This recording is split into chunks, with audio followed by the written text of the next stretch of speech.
Lisa, it's great to finally meet you. Thank you for coming out to Jersey for this. Thank you for having me. I'm super, super excited to be here. Well, it's been a very interesting ride for you, and particularly the last 3 weeks. And I've seen you also out there doing the damn thing with other brave survivors as well, advocating. You've done this for a while, to be clear, but now it's like because everything's out there. And for people watching this, by the way, maybe you're watching this 5 years from now, 10 years from now.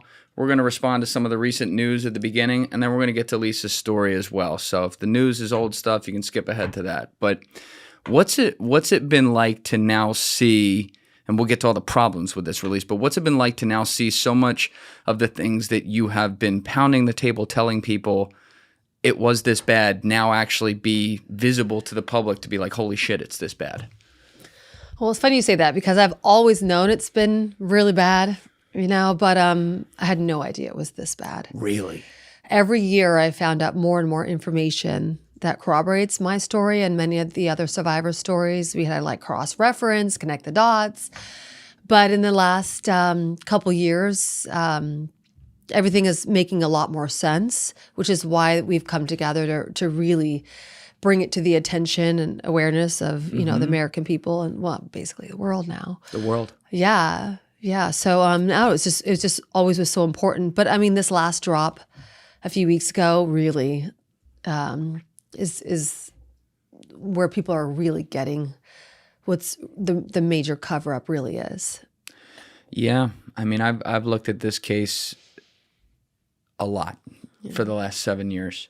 Almost 7 years. Yeah. I mean, when it came out in 2019, I remember there were like a few articles about him in 2015, I probably read some in 2017. Like I remember Politico, I want to say, did a piece. I was like, huh, that's kind of interesting. Yeah. Never went all the way there. And then he got arrested and I'm like, all right, this feels off. And then you start looking and you're like, what? Yeah. No one really paid attention until he died. Yeah. 2019. That was same for me. That's when everything turned for me. Right. And we'll talk about that for sure. But when this latest tranche came out on January 30th of emails and files, the darkness in there and just the things they would so flippantly talk about. It's nothing. The code words. I mean, it's like if you're a hardcore conspiracy theorist, you are taking a very not happy victory lap right now because you're told you. Yep. Right? Yeah, those conspiracy theorists, we're finding out we're right. Yeah. On a lot of things. So. Yeah. Now, you didn't... Some of the other victims that you've connected with, that you've had a chance to talk with since this latest round came out, were some of them involved in any of the really, really bad stuff we've seen in the files? And no. Nothing that we know of. I mean, maybe they had something to do with that, but I just feel like that was a different layer that most people didn't know about. I actually think that's the layer that they never wanted anyone to know about because, I mean, everyone knew about, if you're 18 and over, and then we knew about the underage girls, But when it came to what we're seeing, the really dark and depraved interactions and the way they're talking about children, that was harder. I always knew it was probably there just because I've heard things over the years, but I had no idea until you actually read it and see the pictures, and to read how it was just tossed around like it was nothing, like it was just another day of bring over, the pizza and beer. It was just talking, like they weren't actually talking about real human beings or somebody's kid. Exactly. It's I've actually been really sickened. I feel sick. Yeah. Physically, I'm more emotional about it just because dealing with the underage girls was hard for me because I have a 14-year-old boy. So when I met the survivors and they were 14 years old when they were abused and he took their virginity, things like that, I had a hard time accepting it and understanding it. So, I mean, this goes to a whole nother level now.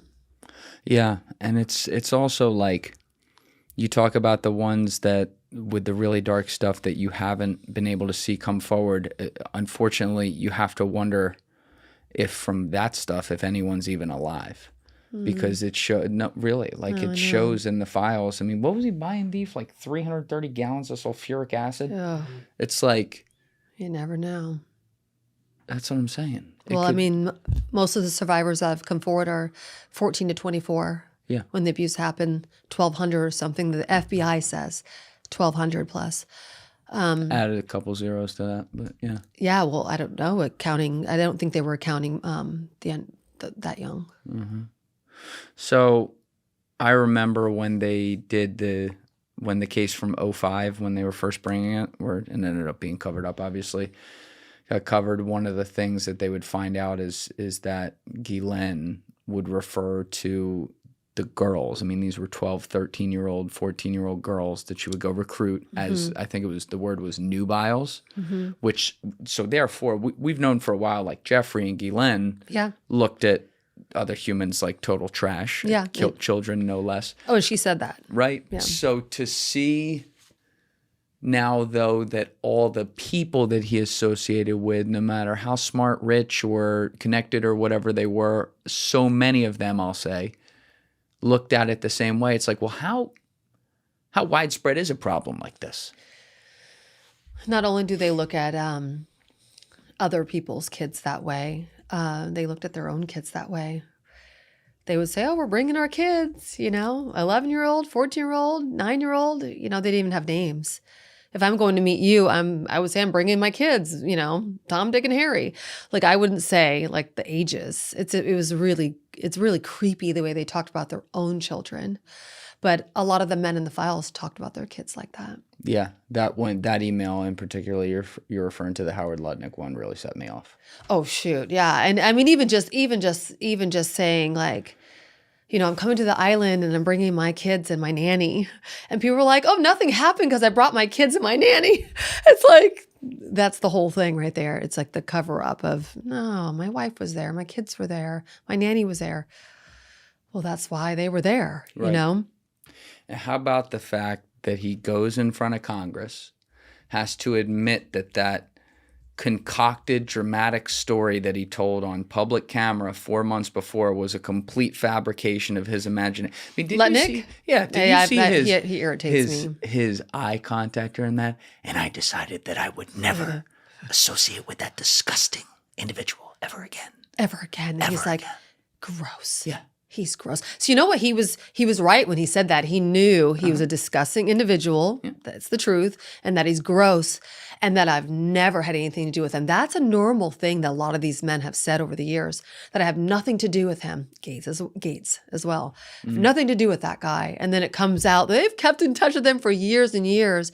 And really on a really depraved scale. Yes. That's the craziness. That's the thing where you're like, wait a second, shouldn't that be investigated? Yes. Like, why isn't that investigated? I have nothing to do with that man, and then it finds out at years, you were visiting this guy. Why were you hiding it? Right. And sociopaths, if you want to go straight to that term, and I would with many of the people in these files, they have no ability to feel empathy. Right. And so when a guy like that then gets up in front of Congress and with a dead straight face admits that was all a lie and then says, yeah, I did meet with him and we did go to the island, but it was only for an hour. I'll get back to that in a second. And by the way, when I leave here, I'm going to continue doing my job advising the president every single day. And what the fuck are you going to do about it? The hubris you have to be like that is insane. But you bring it up. I love that you brought up the details of how he talks. How about him saying during the hearing, I was there for an hour, which who goes to an island for an hour? Beef was saying that, right? You couldn't say the afternoon, right? That's number one. Number two, it was just very strange to me, and I don't know if I'm reading into it too much, but the way he said it, he's like, and we left with my wife, with my children, and as well as our nannies.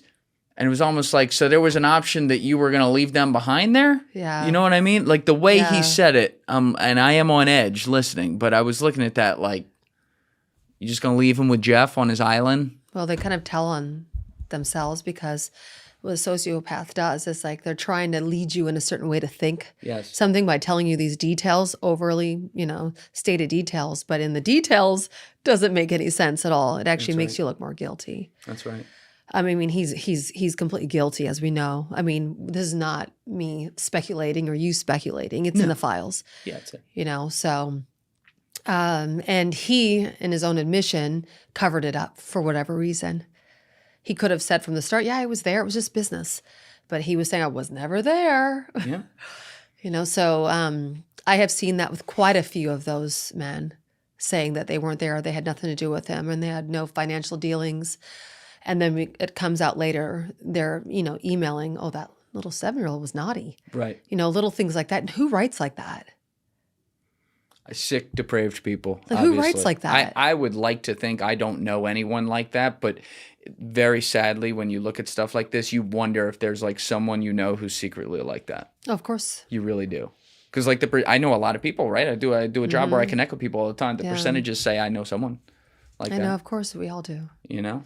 Which we is all do. just, We never really know. Yeah. You know, until they're exposed. Then it's like, oh, well, then here comes all the excuses of why you were friends with him. That's right. The thing about Epstein is that all the survivors know, or anyone who's ever been around him, he was perversion written all over him. He never hid it. You knew exactly the type of man that he was.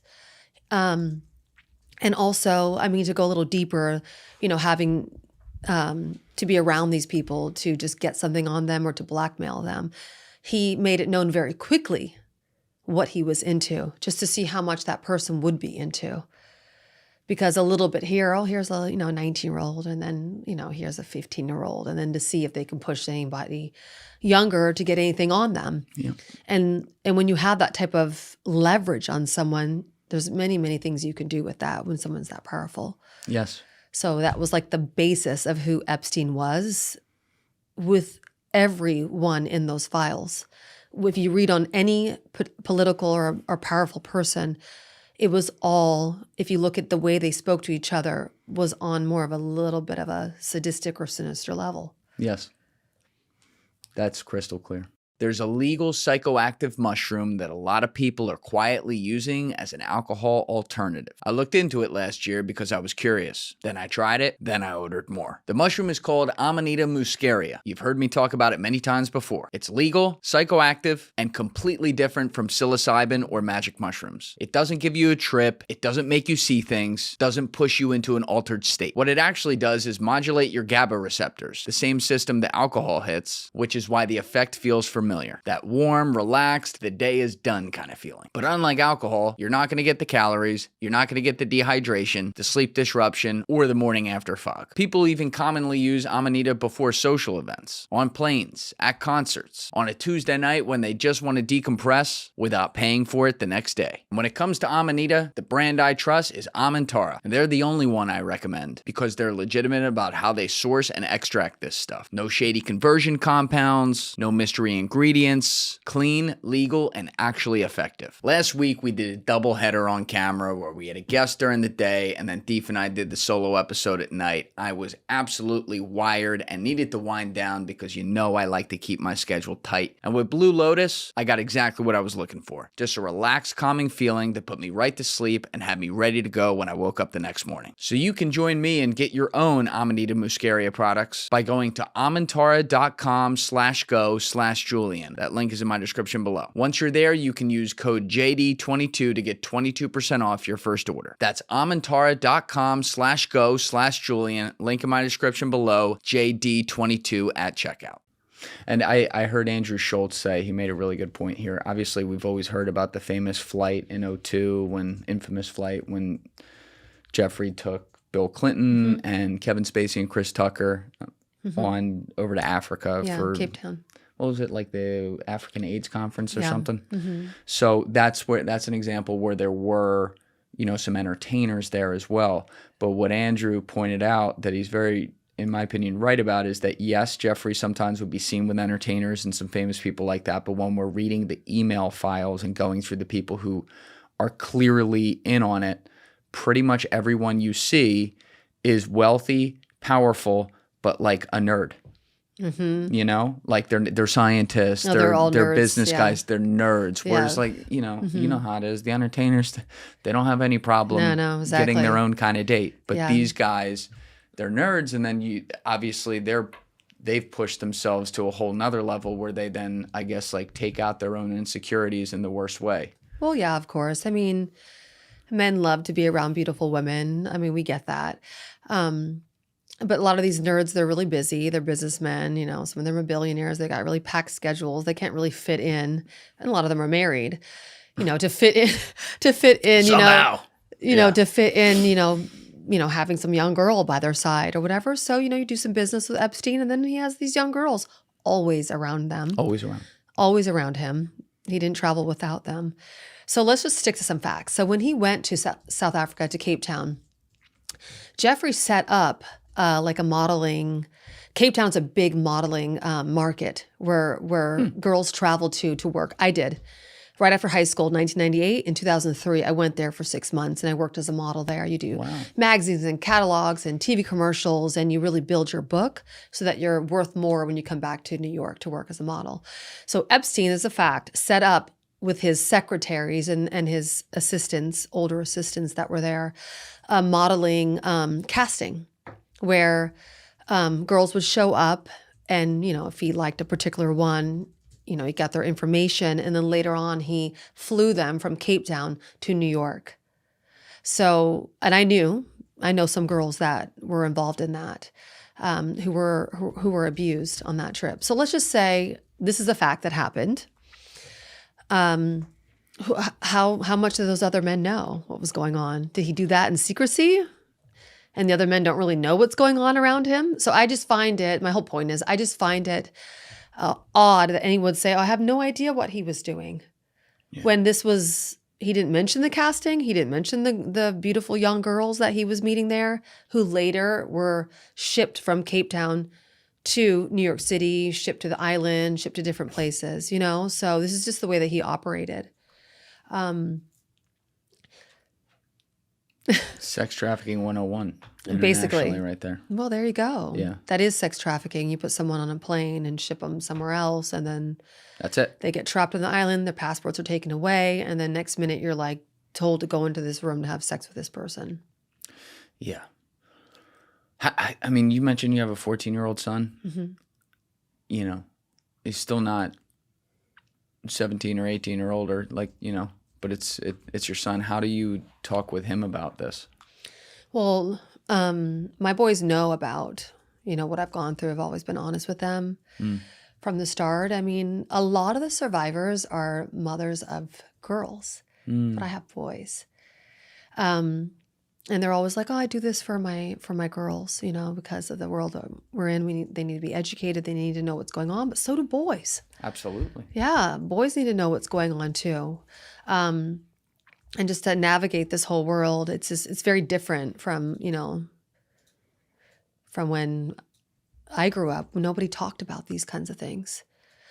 After I spoke out in Capitol Hill, I had thousands and thousands of emails and DMs and text messages coming in from so many people around the world who have been abused, and mostly from childhood, and they had never told anyone in 20, 30, 40, 50 years. And for some reason, because I spoke out, they felt like they could just reach out to me just to get it off their chest, just to say, this is what happened to me. Do you know that an overwhelming amount of them were men? There's so many men out there who are suffering through this, and so many men out there there's so many men out there who support the survivors. It's not just a women's problem, right? And so when we survivors, we stand up there, we're not just standing up there for Epstein survivors, the 1,200 or maybe many more. Mm-hmm. But all survivors of sexual abuse. Yeah. Because it's a major problem. If this case were just alone, the sex trafficking and sexual abuse, it's one of, if not, I can't think of anything bigger, the largest known case in modern and maybe human history of this being brought to light in, decent human society. Then when you think about all the other things that was used for and all the other, like the scope of it, you can't even fathom. Who was it? Tucker Carlson was saying it's like a supra government or something. Steve, I don't want to get that wrong, but it was a fair point. He was talking about reading all these emails and then seeing all the people that Jeffrey's talking with about literal pedophilia. It was literal pedophilia, literal sex trafficking, and all that. And then he's like, and then you got arms dealing and government contracts and money laundering and all these other things. And it's like, financial institutions, universities. it's like, are these people seem to be talking like all the people that we elect work for the people who work for them. Oh, yeah. And then they use this kind of stuff, discarding human lives essentially, to advance those means. I can't. I'm still trying to wrap my, obviously, like everyone else out there, it makes me angry, but like I'm still trying to wrap my head around that reality, because we've heard these terms for years where people talk about like the world order and stuff, and you're like, well, here it is on jeevacation@gmail.com. Yeah. Yeah, I actually think that the whole thing with the babies and the young girls and stuff is just like a hobby or something they do for fun. A hobby. This is something they do for fun. It's just another thing that I'm a billionaire and these kids are, just like you said, there's no value to them and they're just discarded. We have 300, 400,000 kids that go missing in the United States. And then you just said it's like the biggest sex trafficking ring. But I don't know. I mean, we have the Boy Scouts, which is tens of thousands. We have the Catholic Church, tens and tens and tens of thousands. I mean, the juvenile detention center in Los Angeles came out $1 billion settlements over 10,000 kids. So people need to like understand, this is massive, and this expands to over, governments and all over the world. It's a global thing, but this is a massive problem we have all over the world that's been covered up for many, many years, It's way bigger than any of us would have liked to imagine. Like, there are far more people like this. And one of the things I struggle with is like, do you think some people are just like born with some kind of deranged gene, whereas they grow up, they're like, oh, that's what I need? Oh, the deranged gene. Well, I think having the financial means to do what you want to do amplifies that. So maybe there's a little bit of, let's say they weren't a billionaire. How would they have access to do all this stuff? Maybe they would be an abuser. Maybe they want to just, have sex with a young girl. I don't know. But who has access to that? Right. To actually make that step and do those things is pretty darn difficult. Yes. You know what I mean? There's a lot of, there's a law you have to answer to. So you have to be pretty clever to try to get around all this stuff. But look at all the pedophiles out there. I mean, it's a system that we could easily shut down. But, there's so many different access to children, Roblox and, Instagram, Snapchat. Oh. I mean, they could shut that down so easily. Or the porn industry, those girls are trafficked in, So, I mean, this is a major, major issue in our society that it's going to take a long time to make a difference here. But I think for the first time, people are seeing with the Epstein survivors, these brave women that are coming forward, that aren't giving up. And for the first time ever, because usually you're just like, oh, okay, yeah, we hear your story, you're out of here. But this is the first time ever that people worldwide are behind us. Yes. Right? When we spoke out at Capitol Hill, there was a total global shift in the way people thought around survivors. And Congress got behind us. We met with representatives. So we're still meeting with representatives. We were at the Pam Bondi hearing right behind her. Who do you think is working or helping us out here? This is the people. At that hearing, people were right in her face asking these tough questions, and she deflected and she looked through her notebook. The Dow's at 50,000. That was so frustrating. Oh God. I mean, we could joke about it now, but I was not the brightest bulb. I can't imagine how frustrating that is, though, for you sitting there. It just didn't make any sense. It was like, are you kidding me? Yeah. This is so important that we're here. We're standing here. We're representing 1,200 victims here. And they're asking her to just like, hey, look behind you. Acknowledge them. And she couldn't even, her face didn't even move this bit. It was like so there's images of it that look haunting, but I would encourage people to go watch the video of when you and the other survivors stood up, because it was for like a good minute or two, right? Yeah. And just watch Bondi, because the video in that case can't be taken out of context. She never turns, and it had the same vibes to me as like when a serial killer's at their sentencing hearing Oh, and yeah. won't face the victims' families. Oh my God, I didn't think about that. I mean, That's exactly how it felt. she was so cold. It was cold, and it was just disgusting. Like, I really was like shaking, because I just couldn't understand when you take the time to go there and you're doing the right thing. Massey and Korea, like all these people were speaking out and saying, do the right thing here. Answer these questions. And she couldn't even do it. Right. She couldn't even answer a question. She didn't even answer one question. Right. And then that moment, I think it was 3 different times, they were like, can you turn around and just say you're sorry or explain something? And it wasn't even, she could have just been like, hey, said anything. But it was just like the total feeling of being dismissed, Right. that you don't matter, Right. you're unworthy, like you're nothing to us. We're up here and you're just little pieces of shits over here that are giving us so many problems and we can't stand you. It was more like that feeling of like how Ghislaine said about, oh, these girls, they're nothing, they're worthless. Yeah. It was that same type of feeling.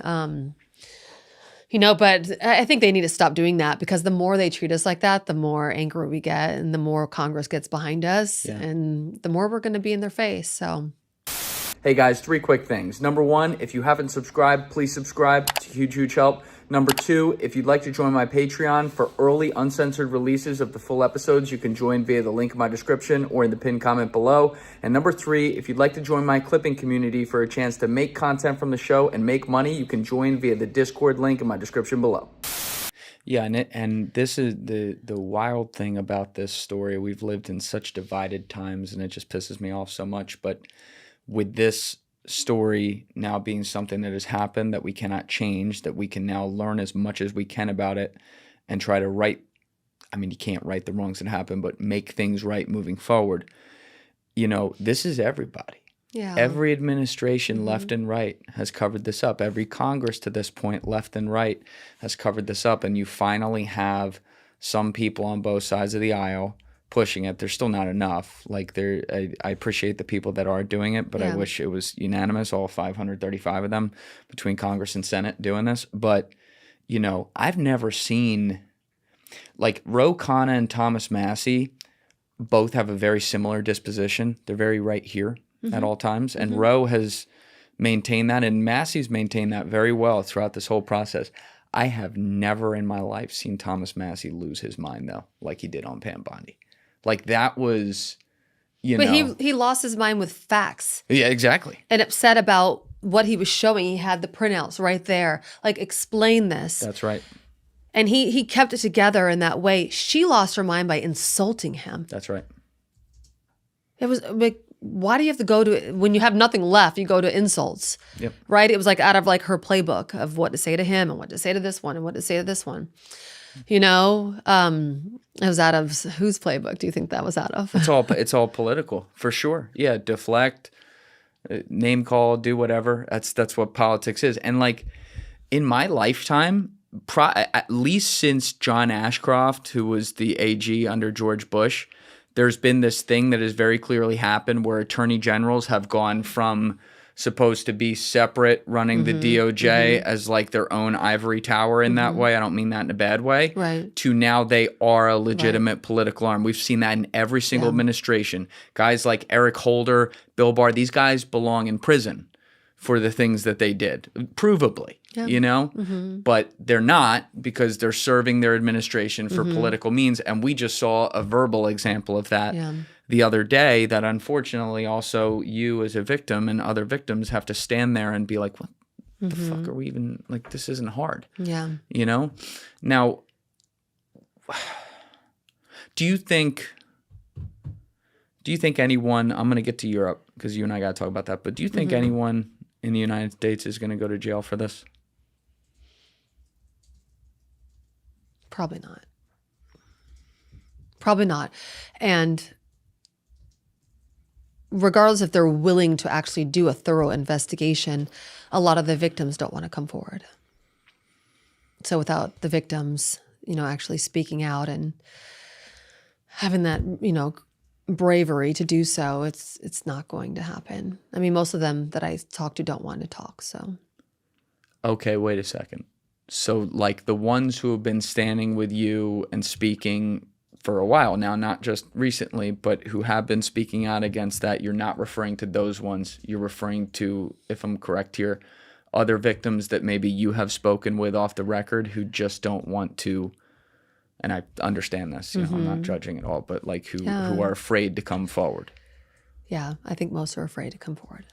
Mm-hmm. Wow, even now. Mm-hmm.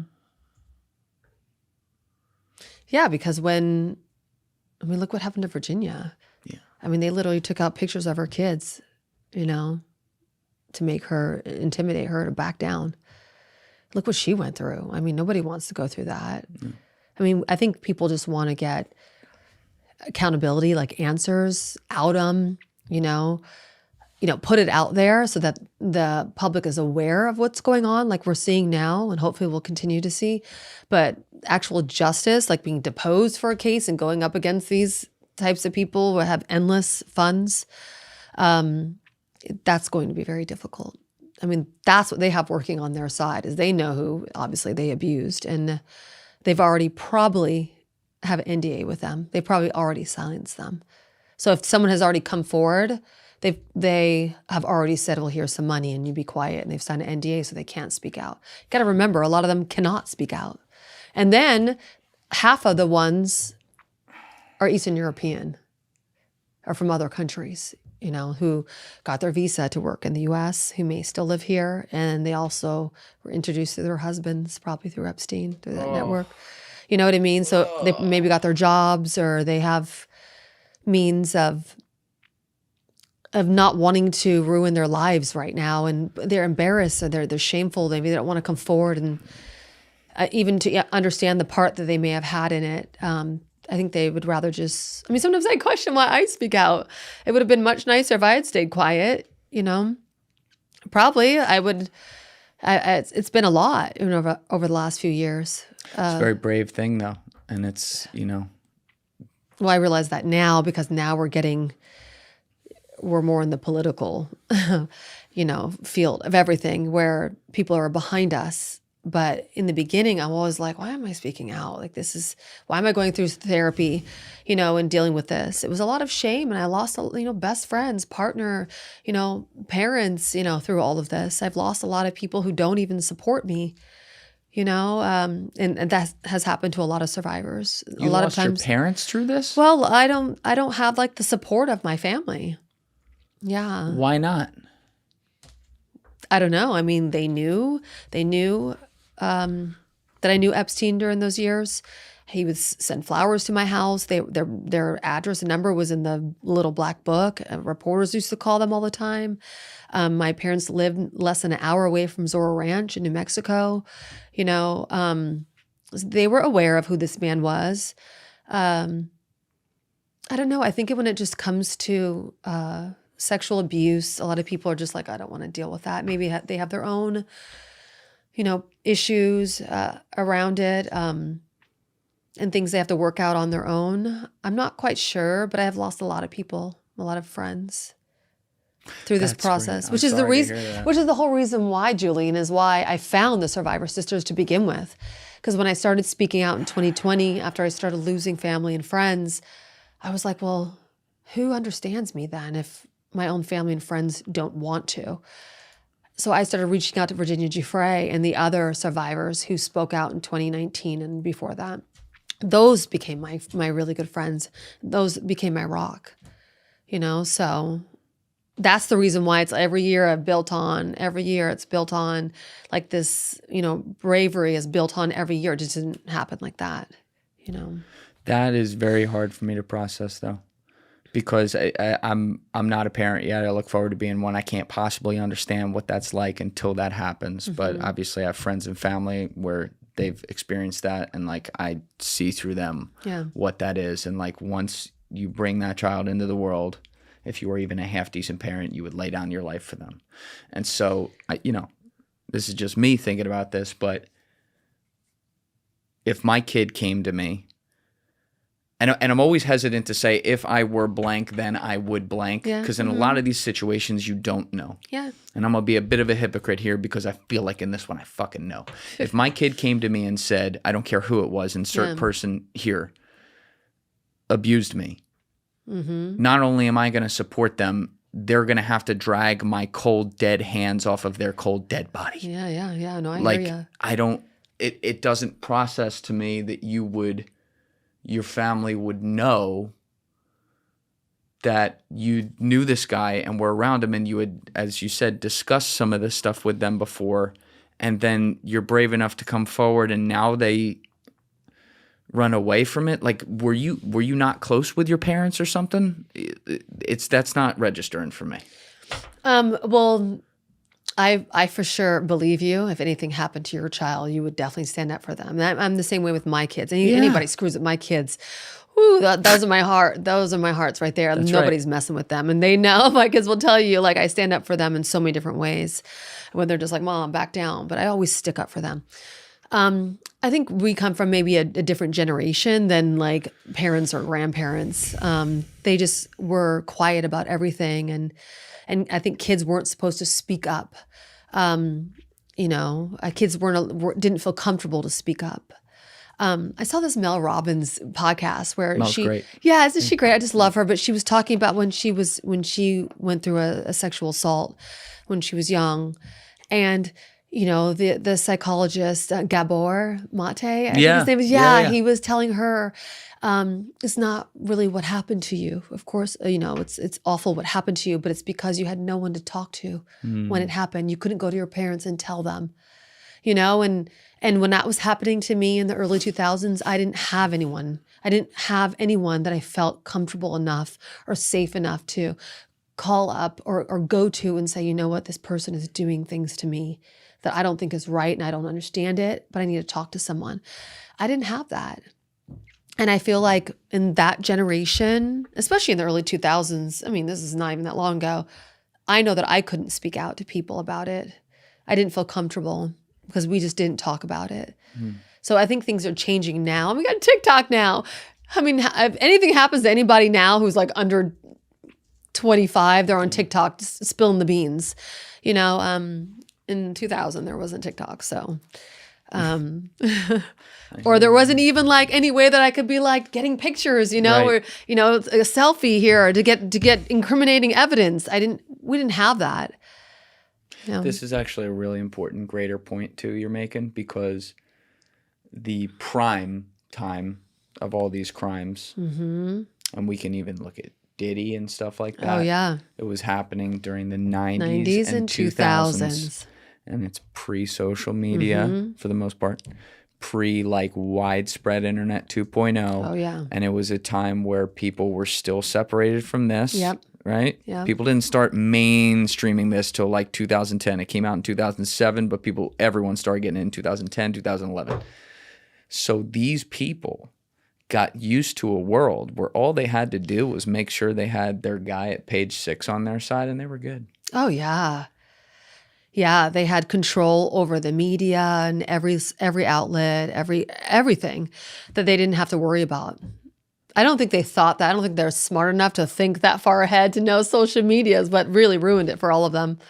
It's all the people like you, podcasters, or just anybody at home who's just on their phone, just reporting everything they see, copying the files, putting it all out there. Now that we have that is why everyone is like, knows what's going on. That's right. That's the only reason why. If this was literally 2010, not much. That's right.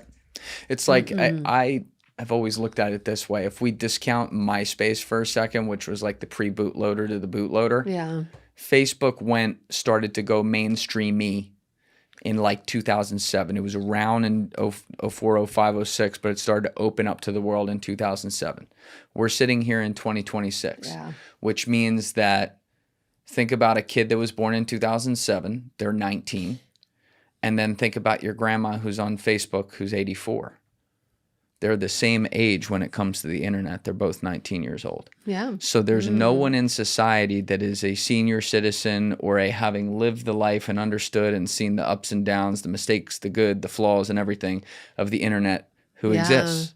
Yeah, but even like 2006 to 2017, for you to put this type of information out there on YouTube or Facebook, you have to still be like a creator to do that. Of course. It's not even like today where anybody can just pick up their phone and just give their opinions on things. Makes the point even stronger. Yeah, even stronger. Sure. Yeah, you'd have to be like a YouTuber back in 2015. And most people weren't, you know? It's funny too though, because you talk about these guys couldn't see ahead to this, and I agree with you. It's so clear that they couldn't. And yet, like a lot of the worlds that these guys come from, they, in everything else they did in their life, they thought 3-4 decades ahead. Oh, sure, yeah. You know? My guy Alessi Alaman, who's been with me forever, he has his own channel on YouTube. He did an amazing documentary, like tying together Epstein to Leon Black to Steve Bannon and everything. And if you look at like Cambridge Analytica and like the left-right fear politics machines that came up online in 15, 16, 17, the money for that started in, as far back as we can see, 1991 or 1992, which means it was probably before that. So they're thinking 25 years ahead on that. Sure, yeah. But they can't think about the dude who goes like this. It goes, yo, fam, look at what I just saw out of this motherfucker. Totally. Right? Oh, yeah. They didn't account for that happening. No, they didn't. And that's really what exploded these files. That's right. Yeah. Now, you just got back from Dublin, right? And I don't know a lot about this yet. I told you, we talked yesterday, and I was like, all right, let's save this for the podcast. But apparently, at least there and maybe some other places in Europe, there is some accountability that's being taken. What do you know about that? Well, because I lived my first few years in England and then graduated high school in Belgium and spent half my life in Europe, I've done a lot more European press than most of the survivors. I think do a lot of American press, but I do a lot of international press. Just because I know that a lot of the after I was a model, I had after I was a model, I was a scout, an international scout for big agencies. And so I would travel a lot to Eastern European countries like Bratislava or Lithuania and Poland. And so I was still absorbed in this world. So I was seeing what was going on and happening. So I have like an understanding of Jeffrey's ties to that part of the world in the modeling industry. And so and then also my story started on the island seeing Prince Andrew there, and my story ended in 2004 with a girlfriend that had a story about Prince Andrew. Right. So, I do a lot of press over there because of, what I know. And so, I went to Dublin and did the Late Late Show and had a really great conversation, about over there, and met with some people in England and have been doing some press just to bring awareness and try to corroborate the stories of others over there. Mainly Virginia Giuffre. Yes. Yeah. Rest in peace, by the way. That's tragic. She was very brave. I mean, she was really out there pushing it for years and years and years. Yeah, she was very brave. Definitely did some amazing things for representing the victims. But there were, who was it, Deef? There's like was it someone in Norway has already been arrested? And then my question for you was, are you hearing about like them doing investigations now in England and in Ireland on some of the people that they have tied there? Well, I mean, the justice departments in these countries in Europe and Scandinavia are very different from the United States. As we know, in the U.S., they haven't done anything. But in Europe, they're investigating. Yeah, they're looking into whoever was in the files for their country. They're asking for the files to do a further investigation. And I know they are in Ireland, I think Lithuania and Norway. Good. Yeah. So all these people that were mentioned in the files, maybe they're innocent, maybe they're not, but at least look into it. Yes. Right. At least take that next step and call for the files for their country or flight logs or whatever, and do your research. So I don't know. I love to see that these nations are doing what they should be doing. If enough of them do it, maybe it puts some pressure even on the big dog in the United States if enough of them do it and then see results, and their people, like the people of those countries, then get the press of it and they're like, this, what? Yeah. It's so crazy because in the US there isn't really the empathy. I don't know why What do you mean? we're lacking so much empathy here. Even when I do media, I don't know if they're just told to be stone cold and have no feelings, but I just hate doing media in the US. And I've done quite a few of the major, broadcast networks and things, and I just don't enjoy doing it. But when I go abroad, Ireland, the UK, Germany, Australia, they're They've been going in on this case no, they forever. go in, they Yeah. care, they Yeah. want to get the answers, and then they also want to do something about it. Right. So it's totally different. Like, what's your story? And they have empathy for your story and what you've gone through, and then that empathy feeds into, connecting the dots and looking into who, even it's in their prime ministers or people that are really important. They will do the right thing and they either resign or take further measures, but at least they do something. It's always to do something. In the US, it's just like, oh yeah, let's hear your story. Oh, that's good. Okay. Or that's great, but what else Thanks. happened? What else happens after that? Oh my God. What about off camera? Are they, like, once the cameras go off, are they like a real human? No, they just always have an agenda. So they ask you questions and then you say one thing about Trump that's leading you to say something, then the headline is about that. It's like, I didn't even talk about Trump. They like make you just to have a headline. And I've always said, not to say that he's guilty or not guilty. It's just that's not my agenda because right. I know there's so many other men that are involved that were abused.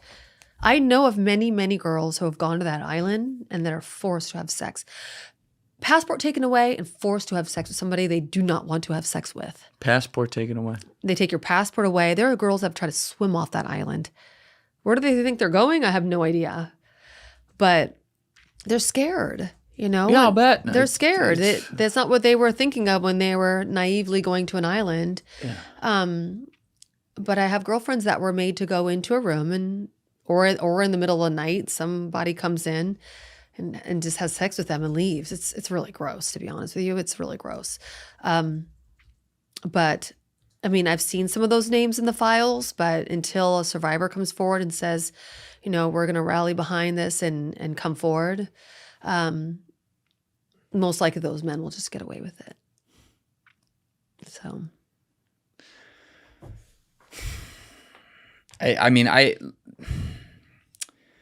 I think sometimes, like, when you look at like content creators, there's people take themselves way too seriously and think it's way bigger than it is. It's like, dude, you're talking to a camera. It's not that big a deal.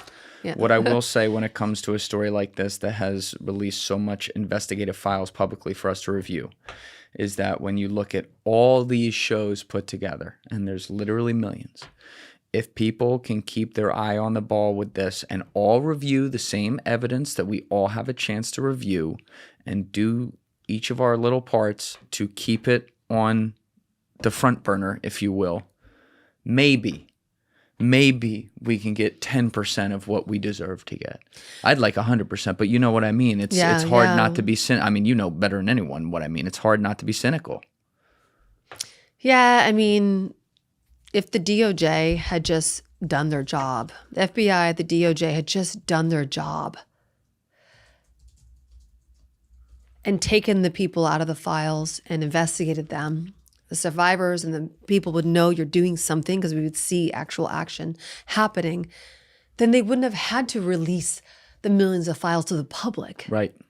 But you have to remember, they don't care that the public sees all that. They know they're going to be like, oh, and disgusted by it for a few months, and then it's going to go away. That's the least of their worries, just giving that to the American people because they know nothing's going to happen from that. What should have happened was when they had it for 15 years before they released it to us, or 20 years. How long has it been? 25 years before they released it to us? They should have done something about it. Of course. These calls have been coming in since the 90s, and the files only start from the early 2000s. They don't even go back to the 90s when the most depraved shit was happening.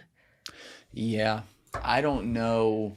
This is where it gets into speculation. I have to say that because we'll never know. I mean, you didn't even come into contact with him until '01, so I guess you don't even know. 2000. But 2000. Yeah. You know, you talk about the '90s and stuff. Jeffrey Epstein in the '90s, especially. You can go back to the '80s with this for sure, but especially the '90s, once he's like the man, Yeah. money wise. Yeah.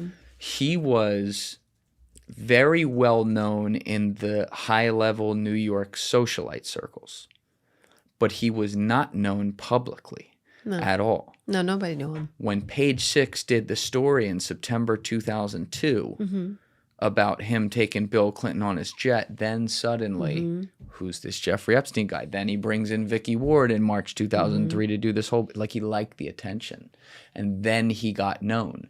So it's like when I see these files begin then, I do wonder what kind of incompetence within every law enforcement agency and espionage agency we have known to man here in America might have occurred at many levels at least prior to that time. And now that you start to make that case, and I'm sure you ask yourself this a lot more than I do, but like, why do you let him cop to a plea of soliciting a prostitute? I think it was like a barely underage, like 17-year-old. And then, you know, he basically had house arrest for all intents and purposes. They had the whole case. Well, there were 43 accounts. That's right. Of young girls who came forward and had the same exact stories of what was going on. Yeah, that sweetheart deal of just saying they were a prostitute. They weren't a prostitute, you know. So, well, I don't know. What I know of Jeffrey Epstein from back then is he did not want anyone knowing about what was going on. He was not public. Nobody knew about him, and that's the way that he liked it. I think he was furious when in 2002, Page Six did a story about him. He did not want his name out there because he wanted to be able to be incognito and nobody really know what he was doing. And I think the more known he got, the more scared he was because he was supposed to be under the radar. That's interesting. Oh, yeah. He was always under the radar. Any event you would ever see him at, he'd pop in and pop out. He was not a playboy. He was not in the limelight. You never saw pictures of him. You never really saw girls around. I mean, around him like that. So he didn't like that Vanity Fair did that article about him. He was furious about that as well. He was furious after it came out, but he agreed to do it. He brought her over and did. That's what I wonder if there's like a. Well, he had to do it. Yeah. He had to do it. Why do you say he had to do it? Well, because people are starting to understand about who he was, and so he felt like he had to just put it out there of what he was doing and more like a philanthropist and like just trying to clear the air of who he was without saying what he was really doing, and his ties, to people. So it was kind of on the surface. It wasn't like what we know now about him. Of course. Yeah. I never thought of it that way. Yeah, no, he did not want his name and who he was out there. Yeah. Because he would call a lot of us and been like, "Are you talking to the media? Are you talking to the reporters calling you? Don't say anything. Don't say anything." Oh, he would. Oh yeah, yeah. And I would never have said anything back then. I mean, I only started speaking out because he died. Right. I would never have. If he was alive today, I wouldn't even be here. Did you, and I want to get to your story in a second and we can do that linearly, but in the years between 2004 and when you last saw him and 2019 when he died, obviously, you were abused, so there was compartmentalization of that went on and everything. But did you live in a constant or more like subconscious fear of him? Maybe subconscious, but I think after I left New York and moved to Los Angeles in 2004, I didn't have any contact with him. He was starting to be like found out. The articles that were coming out and he was being investigated. So I think he slowed down a little bit, I think from 2004 to 2006. I think those were the years he slowed down because he definitely picked it back up later. But I just went on with my life. I was married by 2006, was pregnant by 2006. I just literally did not think about that man again. And the stuff that I heard like in the news, I just didn't read the news. And I kind of just didn't even want to go there, like kind of in my heart that he was involved with like underage girls. Someone who has put their hands on you and trying to think of him as a pedophile and stuff. It really grossed me out. So, and they have to understand, nobody really gave a shit back then. It wasn't like big news like it is now. So, I just kind of went on with my life for the next 15 years and didn't really think that much of it. Yeah. Now, you said you were born in England, and I think you were telling me off cam that your father was in the military, so you traveled around Europe a lot as a kid? Yeah, my father was a navigator in the Air Force. He went to Columbia and he studied electronic warfare. He was in electronic warfare in the Air Force, and he was stationed at the Pentagon, and then we moved to Belgium where he worked at NATO. So, yeah, my dad worked on quite a resume. Yeah, he worked on really important, high profile things. I would always ask him about. He'd say, "Well, I'd tell you, but I'd have to kill you." So, like, I didn't really know so much about what was going on. My dad was, he was a great father. He taught me a lot about life and gave me a lot of really good morals. And I did, I had everything I ever wanted growing up. And then, graduated high school in Belgium, and then started modeling. So you were never in America, really? No, I was in America. Yeah, I lived how long were you in America as a child? Half my young child life. So, I lived in Virginia when my dad was at the Pentagon. So right, yeah. That would make sense. Missed that one. So, but either way, like, was it hard for you constantly having to pick up and go somewhere new and have all new friends and I mean, you're clearly a very friendly person, but still, like, you have relationships with a ton of people, and then suddenly it's like, oh, we're going somewhere new again. Was that difficult? Well, I hated it growing up. Every 2, 3, 4 years, we'd move somewhere different. But, in hindsight, it was like the best thing that could happen to me, because you just get adjusted. You go here, this new state in the U.S., and then you go to this country in Europe, and then you're back in the U.S., then you're back in Europe. Right. And, I have so many different friends in different places and just adapting to different types of people. And I've always had a very outgoing personality. I'm a definite extrovert, even though I have introverted moments where I definitely spend a lot of time by myself. I do a lot of self-care by myself. Go to the movies or have dinner by myself a lot, But I'm an extrovert at heart.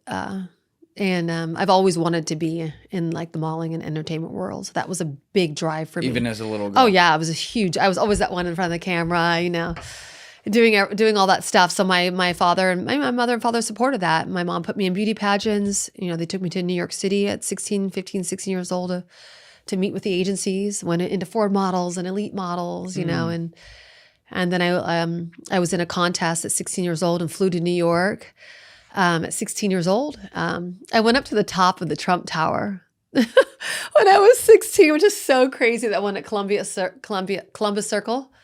And I was at the top of that looking down. Was it there in New York City? I was looking under. Yeah, it's just off. Yeah, right. Just off the wall here. You can't see it, but it's 57th Street up on 5th yeah, Avenue, right? Yeah, exactly. Yeah, 57th, 5th. No, not 5th, on the west side.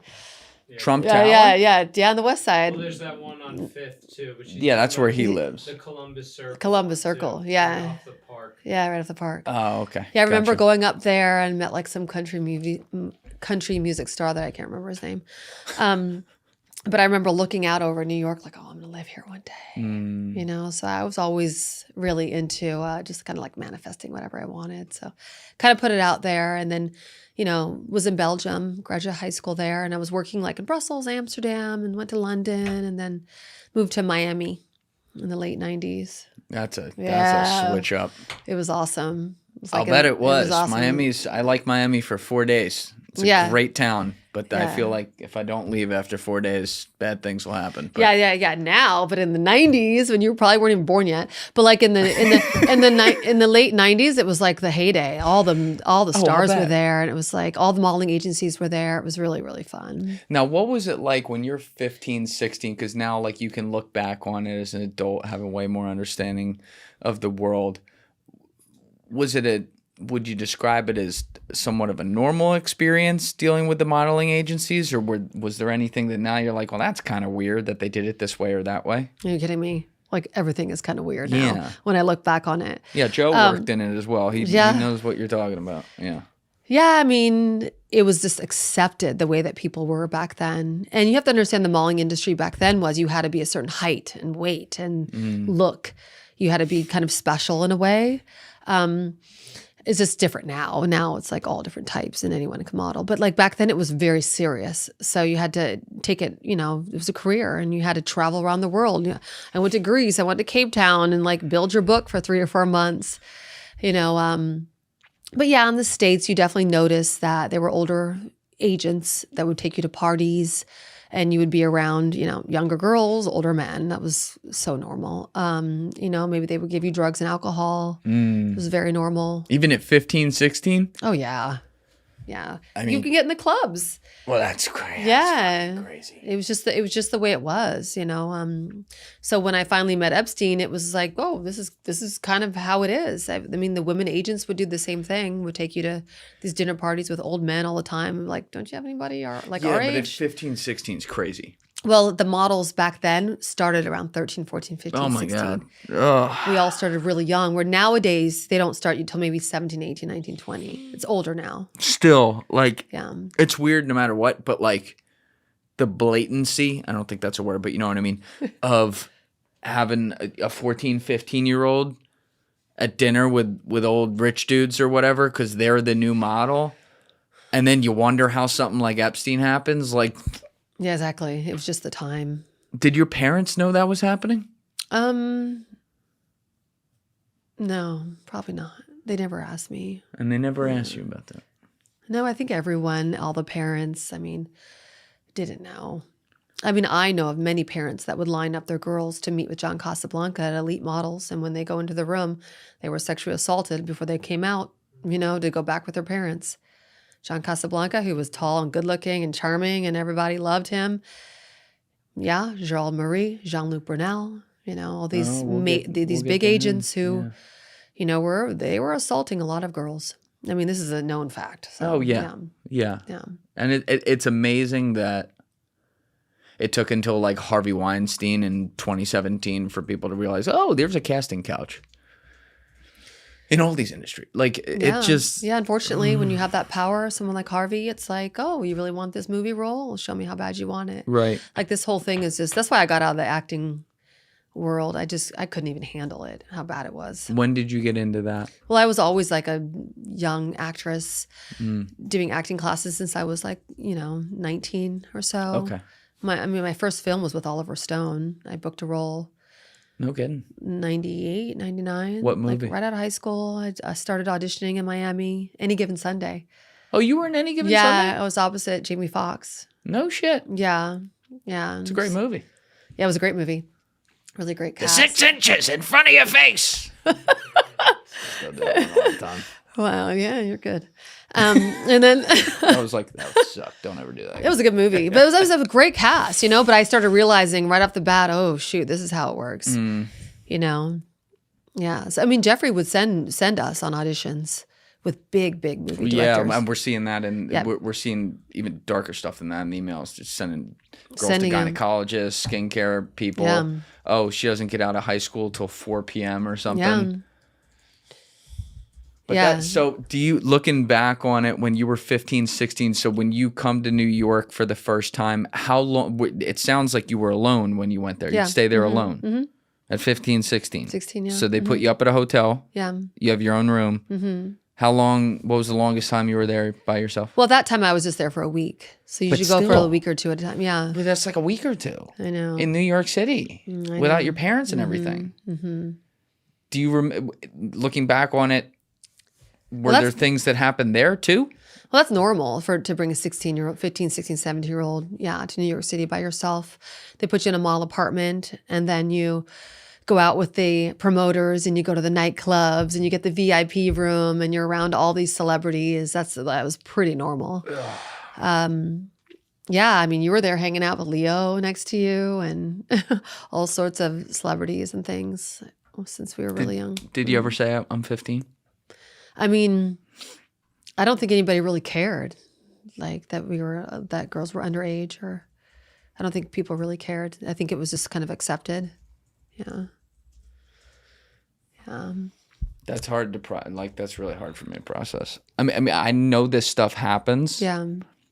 But the normalcy with which you're talking about, oh yeah, they all did it. 13, 14, 15. Yeah, you come for a week, you stay without your parents, they Yeah, take but you to you're- clubs and promote it. It's like, Yeah, but you're supposed to be protected. Like, who's Right. protecting you? right. You know what I mean? And so you feel like you're protected. I'm in a mall apartment. Okay. I go out to these clubs. They want you to socialize. Your agent is usually with you.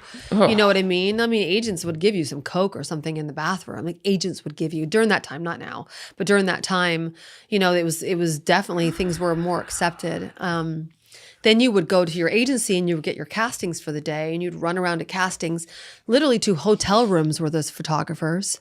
Like, you would go to hotels and meet with photographers at hotels. It was the strangest thing. And then they would book you on jobs where you're flying to Hawaii or the Caribbean, for a few days shooting with these people, and I mean, there's a lot of women there, and most of the time nothing really happened. But every now and then you were with a photographer who wouldn't leave you alone, so there was a lot of these things going on. Did you ever feel pressured to have to hook up with somebody? I mean, I guess I would say yes. I mean, I think I felt pressured quite a few times. Yeah, I would say, yeah, definitely yes. I think any model would say yes. And on many occasions, it's probably happened to most models and actresses. And then you would go back to your agency and tell them, so-and-so, this French photographer wouldn't keep his hands off me. He was touching my nipples or putting his hand by my private, like things, just, little things like that, Little things. well, I mean, I would say something like that to an agent and they were just like, oh, it's just how he is, things like that, so things were just kind of accepted.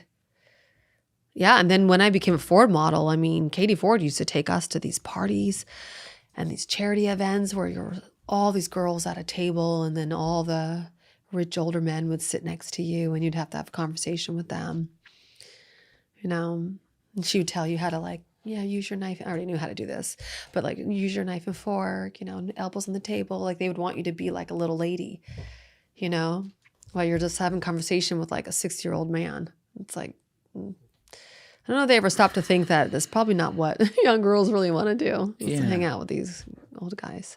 But you're useful to them to do that. That's how they look at it. Yeah, that's how, like- because they're friends. They're just, Right. you're just like pawns for them. I mean, you don't really matter to them. Yeah, there's a couple things clocking for me. Number one, what you're describing right here, I'll be conservative and say it's not much different from some form of sex trafficking. And if I want to be really just off the cuff with this, it sounds like sex trafficking to me. I'll let people in the comments decide that on their own, I guess. Yeah. But the second thing is the years where this is happening to you psychologically, 15, 16, 17, 18, you're getting desensitized to all of it. It is being ingrained in you as a young girl that this is normal. This is how things work. Oh, you want to have this career and whatever, you have talent. Lisa, you'll be great at this, but you got to do these things. Mm-hmm. And that's what look, everyone else is doing it too. Mm-hmm. Yeah, I guess in a way. It's kind of like that. I mean, no one really says it like that. But I think you kind of have to play along a little bit. You learn pretty quickly when you speak out that nobody really cares or you should be quiet. Yeah. Did your parents ask you about anything that ever happened when you were away from them for a week at a time in New York ever? No. After I left home, I was by myself, living in countries for 3 to 4 or 5 months by myself. In countries, I lived in Greece by myself for 3 months. I lived in South Africa for 6 months by myself. So I was traveling, and it was pretty normal up until maybe like 5 or 10 years ago to travel as a teenager to these countries by yourself. I mean, I saw crazy shit happening, like in Greece and other places. Yeah, just weird stuff. And usually involve like drugs or alcohol or, photographers or, clients or crew, just expecting girls to do certain things. I mean, you would push back as much as you can, but I think you could find pretty quickly that the more you push back on things, the more you're not really accepted or your career doesn't advance. So I think that's the reason why so many people leave the modeling business and especially the acting business. Yeah. Yeah. Yeah, and it does seem you see it all the time. And like you were saying earlier, it's, we're talking about abuse of girls and boys and everything. Yeah, don't even get me started on the boys. It's pretty bad. Within Hollywood that you've seen? In the modeling business. In the modeling Oh, business. sure. I've heard a lot about that too. Yeah, Abercrombie boys, yeah. And you put someone who's got like a dream to be able to get to this point or do this thing, and then they're young and they get sent somewhere far away to do it, and then it's like, well, you just got to do this thing and you'll get it, and their mind is groomed to be like, well, I guess I just gotta. Yeah, it's a really sad business in that way. I knew a lot of male models who went for like big castings with huge photographers and were assaulted, and like if you didn't do something, then you don't get the job. And I knew boys that walked away from it. It's like, F you, I'm not doing that. And would walk away and just give up on their careers, and then I knew some who, had a lot of shame around, things that they did or didn't say no to, or yeah.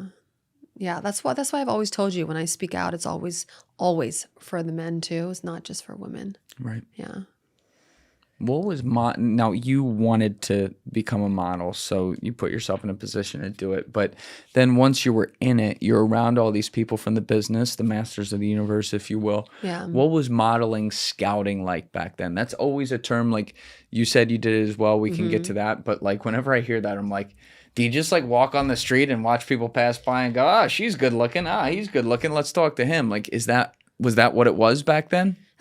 Back then, not really. You do some street scouting. Obviously, if you see someone who has potential, you go up to them and, you hand them your card, and you always tell them for their mother or father to contact you.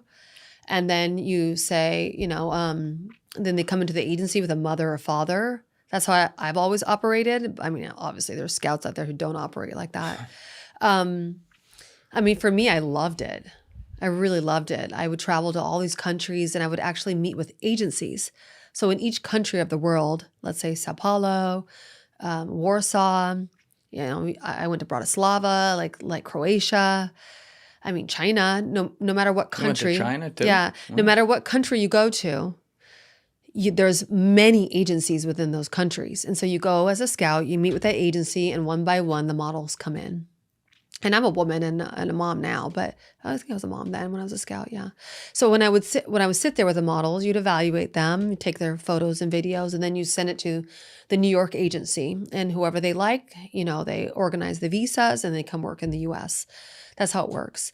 Now, how these men were doing it was a little different. They would have a casting probably at the hotel, and if you want to model, maybe the ones that probably didn't have potential, maybe they would do certain things. So there was this underground of abuse and assaults that were happening just right at that level, even before they even got to New York. And then they were sending them to the people in New York, like MC Squared, Jean-Luc Brunel's agency, that was, Epstein was funding that agency, and bringing them there, and poor things, having to do things like live in the mall apartments or have to go see Epstein or others. And they were getting assaulted left and right. This is the higher level of modeling. Even like our biggest agencies in New York, even the women that own these agencies and that were the director of these agencies, in the files, there's emails of them sending their girls to Epstein. In Paris, there was an agency that just came out too that was also saying, oh, I got a nice 16-year-old Brazilian. Can I send her over to you? I'm sending him over to Jeffrey. Why are these women sending young girls to Epstein? Do they not know why? Like, why would this older man want to see these girls? Like, did they not even think about it? Or is it their relationship with them too important, or the money that he gives their agencies, or whatever it is, the clout? I don't know. Why is it so important that these older women are sending young women and teenagers to Epstein? Do they even know that Epstein has now taken these girls, putting them in his orbit, and then trafficking them out? The term that keeps coming to mind as I read these files and reading the same things that you're describing right now, of which there are, that I know of, hundreds of examples like this, which means there's probably thousands. I just think the term vampire, it's like this, The people who do these types of things to young girls, young boys, or just take advantage of anyone sexually, regardless of age, period.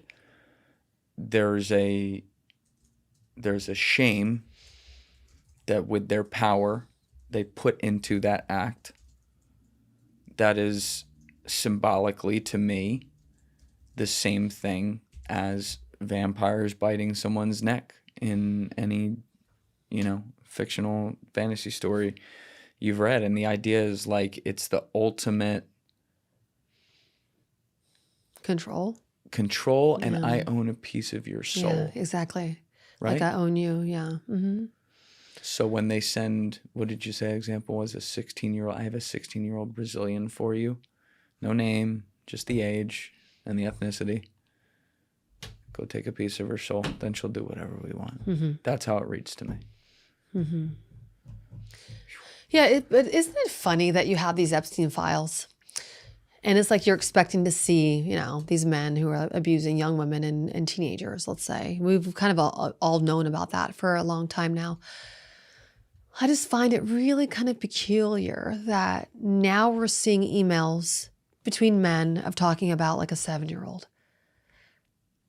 Like, why would you not think, just from seeing emails that have to do with a child, why would you not investigate that? Would that not tell you that there's something really, really, really wrong in the minds of some of these men?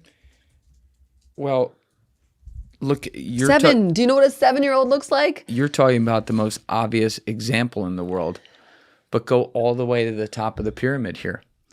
How about the fact that the man who owns the company that among his holding companies has the biggest female lingerie brand in the world, who gave all the wealth that we know of, I shouldn't say all, a large portion of the wealth that we know of personally to Jeffrey Epstein and gave him power of attorney and shared businesses and trusts with him that sold houses to Howard Lutnicks of the world, by the way.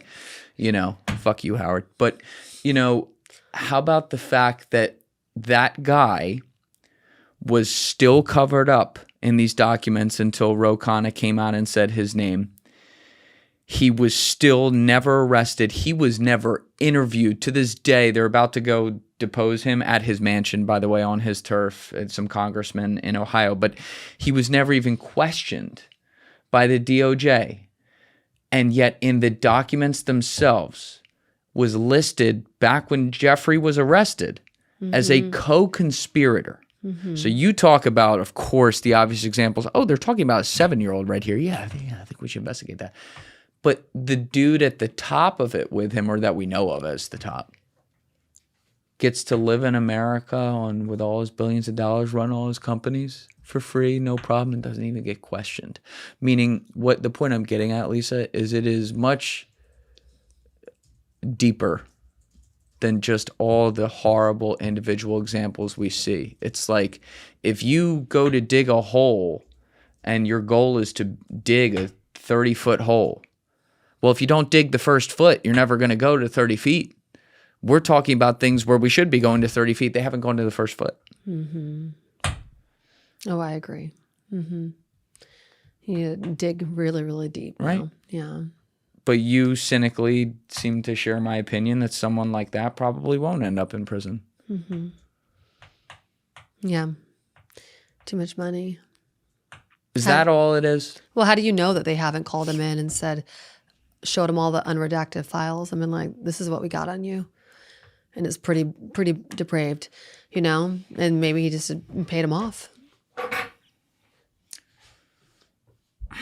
I mean, there's got to be some type of leverage here. I just don't believe for a second that you have that much information on an individual and they haven't tried to do something. I agree with you, but not on the method. Yeah. As much money. Can we look up Les Wexner's net worth, Steve?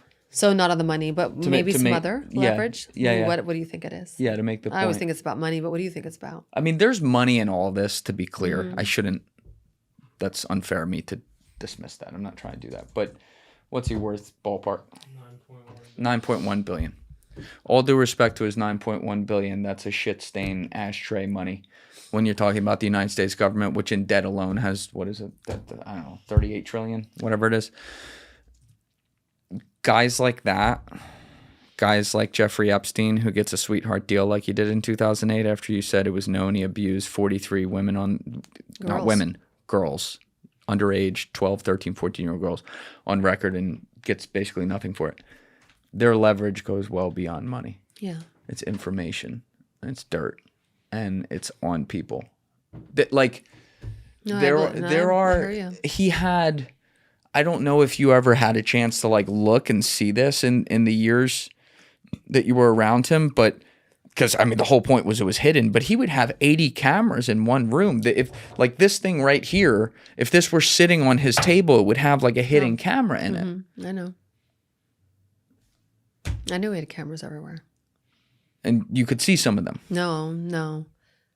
but you knew it. No, I never saw them. He had showed me the room once with all the monitors. In New York. Mm-hmm. What was the context that you see in that room? Was he like, I just want to show you something? Well, that was the thing about Epstein. He was very much like very cheeky about things. He liked to show these things off. Yeah. He'd like to let you know on his famous friends, billionaires' friends, little secrets about them. He would tell you little things. He would laugh about things.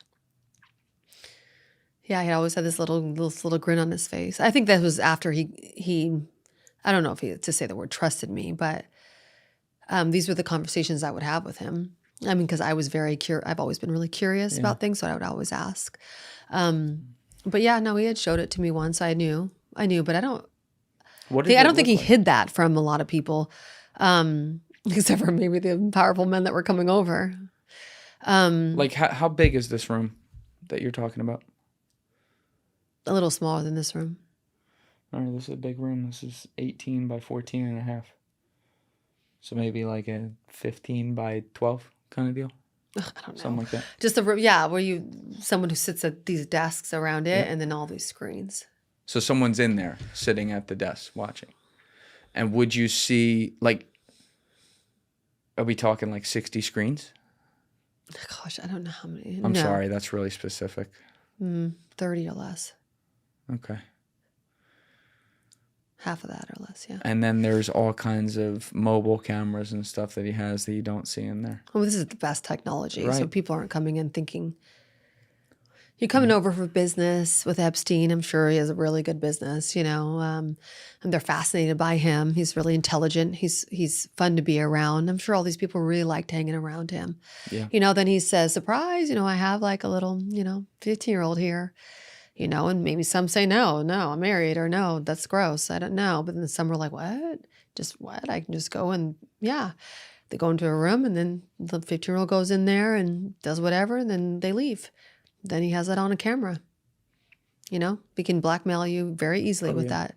I mean, that's what Virginia was doing, underage, with many, many men. Yeah, that's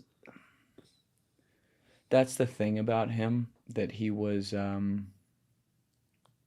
unfortunately well aware of and very good at. It's even a layer below that. What you just talked about is when he really gets someone. But he knew, because of how dirty and radioactive he was, because of the shit he was around, and Ghislaine knew this too, all they had to do was just get in a picture with you somewhere. Something that's not public, right? Just someone's got it on their camera roll somewhere. Just you with a picture with them. And forever, you're going to be like, how well did you know that guy? If you're someone else, right? Yeah, because if Epstein's protecting these people, he would never have let Virginia take that picture with her camera of her with Prince Andrew. I mean, Ghislaine is standing just right there. It's almost just like It's a sinister picture. Yeah, I know. But I mean, if he was really protecting Prince Andrew, Oh, former right. Prince Andrew, he would have said no picture. Right. But that wasn't the point. He was a target. Exactly. Everybody was a target. And now you can see that in the emails. Like You can see it in the emails for sure. And there was a different tone with, at least from the emails I've reviewed, with Elon Musk. When you see those emails that he would send to Elon, they were very obsequious. Yeah, he was just like kind of like playing around with him. What's going to be there? Like trying to find out information. No. I'm sorry. I should explain that better. Oh. Jeffrey, that's what Elon was doing. Oh, Jeffrey was it? very like Trying to get him. Yeah. you No, he know, was. like That would have been a good one for him to get, but he never got yeah. Elon. He never got him. Which Well, Elon, do you know that he recently just said that any survivor that wants to name a name of their abuser, if the abuser comes forward and tries to do a defamation lawsuit, that he'll pay for it. He'll pay Good for for their him. law fees. good for him. I hope to see that I do hope to see follow that through. too. I hope That's so good. too. Good for him because That like, means he's not on their side. again, if you have nothing to hide, then you should act like that. And you should, and because that was the thing. Like when they came out, he'd always said like, release the files. I never knew this guy, never had anything to do with him. It's like, well, you were emailing with him. That's what I had to say was sketchy because Elon is personally answering these emails. It wasn't even like an assistant or something. It would be like same day. And it's like, well, you probably should have told us you were doing that. But it does appear from what we can see that he never got him to the island. He did meet him a couple times, but And trust me, if he wanted to go to that island and if he really wanted to be around all that, he would have went. But he didn't go for whatever reason. yeah, and I that's the kind of thing you need though. Someone extreme. Unfortunately, you got to fight fire with fire, and just the reality. Someone with extreme power like that, saying to the people that are supposed to be powerless, like, hey. Yeah, you can be on my team for this. Yeah. You have legal problems, I got you. Les Wexner has no money compared to me. Yeah. Right? That's good. But, you know, you mentioned like Jeffrey being affable to be around or whatever it was. Like he's like kind of friendly and charming in that way. Yeah, I think most people wanted to be around him. Right. It's also, he was almost born with a little smirk on his Yeah, face. he has that little smirk. Right? Oh, my stomach just turns just thinking about it. And now you also have a guy who's like, there's so many people who are just quick to say, oh, this guy was really dumb and whatever. And when I hear him talk about science on the limited tapes we have, I think he is out kicking his coverage on that and being a little charlatan-y for sure. Right. But when I hear him talk about finance, he bumbles around, but like it's clocking. He knows what's going on there. He's not dumb. And the thing is, when you kind of have that Coney Island accent, people underestimate you. They're like, this is the fun guy. And then they don't realize like, oh, this dude a shark. Yeah. You know what I mean? Oh yeah. Like he had that package to be Yeah. able to make you feel like, I mean, to me, there has to be some sort of extreme intelligence to pull all this off right? that people pick up on. Right. I mean, why would those types of men want to be around him if he wasn't brilliant in some way? Yes. You know? Yeah, because they didn't even know that before they'd meet with him. Probably Before not. they'd get to know him, a No, lot of them no. didn't know that, you know? No, because Jeffrey's not going to put that out there until he knows who's going to, be playing. Yep. Yep. That's why when I hear a lot of these guys in the years since it's come out be like, I knew he was a charlatan right away. I'm like, you don't need to say that. It's okay if you do. I know you're a smart guy. It's okay if you didn't think that. Yeah. Like not clearly you and all these people went in there with him before there were women around in some cases. Like you must have thought there was a there. And that's that part is okay to admit. Yeah. But like just be fucking frank about it. Don't try to act like, oh, I knew it the whole time. Well, then why did you fucking meet with him 40 times? Yeah, exactly. Yeah. It's frustrating. It's Yeah. frustrating. But let's get to it because we haven't gone there yet. We've been talking about him. Obviously, you spent some time around him. But what was the context of you first meeting Jeffrey? And it was in 2000, you said? I was a young model, had like worked my way around, European countries and South Africa, Miami, and then I found myself, moving to New York City. And, I was working with this model agency called Q Models. They're still around, great agency. And booked a job for a cover of a magazine and a spread and booked it with this Eastern European model. And so we flew to Tortola. It's in the British West Indies. It's next to Little St. James, St. John's, that area. And, did the photo shoot for a few days. And then the clients were like, you got a day off. You guys can do whatever you want to do. And we were on this little tiny island. So, the girl that I was booked with, she was like, I have a friend who owns an island nearby. His name is Jeffrey. And he helped me to get my visa to work in the U.S. He's been really great. He's like a mentor to me. But anyway, he said that we can go to his island, just hang out there for the day. And so the client said we could go. This is really strange, British clients. And so a boat was sent for us. We just got on that boat and we went over to, Little St. James. What kind of boat? It was just a little boat. It wasn't anything fancy because it was not that far away, the island, So, it was not that far away. So we got on this little boat. We went over to Little St. James. And then we just hung out there for the day. Like she said, we were just going to hang out. Didn't see or meet Epstein, for a while. I just hung out with the other girls. Now, I always remember there was 2 other girls there, but since the girls have spoken out and are connecting that they were also on the island, I've understood now there was other girls there. But I only remember 2 of them. So like we were playing in the pool, myself, the Eastern European girl, and 2 other girls. They were all blonde. And there was an older man in the pool too. And he was just like hanging out with us, but he was really just like kind of frolicking and canoodling with one of the other young girls. And so I just observed that. How old we talking? I don't know. I don't know. When you're in your early 20s, everybody looks old. I would think 40s, late 40s maybe at that time. I just knew he was like my dad's age. Yeah. If we take one step back for a sec, just when you first got onto the island, you dock, you get off. Like, do you see the temple first? Do you see what do you see? The temple, whatever that thing was.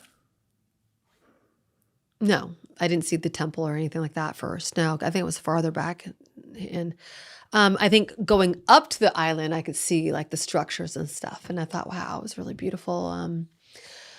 Gotta remember, we're not thinking too hard about everything back then. So it just saw a beautiful island and definitely saw there wasn't too many structures on the island, just some buildings. And, it was really, I just remember it was like a really exotic, gorgeous island. And the pool was really pretty. And who took you back to the pool? Like when you get onto the island, who receives you? Ooh, that's a good question. I don't know who receives us. I'm guessing it had to have been the other young girls. I think it was the other young girls. There was always young girls on the island. So like there was a couple girls that greeted us and brought us in. All I saw were young girls that I was hanging out with while I was there. I only observed an older man who was in the pool for a little while. But he wasn't with us for most of the day. He just was in the pool for a little while, then he left. And then we were all just hanging out around the pool. Then we went into the room just to get dressed, for dinner that evening. And then we went to this really long table on the main house and sat down at the table with the other girls there. And that's when I met Epstein. And he walked in and said hello and sat down right next to me. And he just started asking me a bunch of questions, about like my dreams and ambitions and like what I was doing and where I'd traveled. And I was just telling him, about, my life and what I was really into and things like that. And we talked a bit, and I had, the one thing that really sticks out to me is I had lived in England growing up. And so I was telling him about living in Oxford, and, he had said he'd been there and knew a lot about Oxford. So we talked about that. And he had asked me if I wanted to meet a prince. And so I was looking at the other girls like, what, a prince? And in that moment, the gentleman from the pool walked up, and he was dressed like he was leaving. So he said goodbye to everyone, and he said hello to me. And then it was brief, and then he just left. So after that, I was like, oh, that's kind of cool. I met a prince. That was Prince Andrew's in the pool. Former Prince Andrew. Prince Andrew. Then he was, yes. So I'd definitely seen a prince on the island, didn't really think that much of it. And then we were trying to leave, to go on the boat to go back to the other island because we were supposed to get back because we had to work, But then it was getting dark, and Jeffrey said, oh, you can't leave. You have to stay on the island. You have to stay here tonight.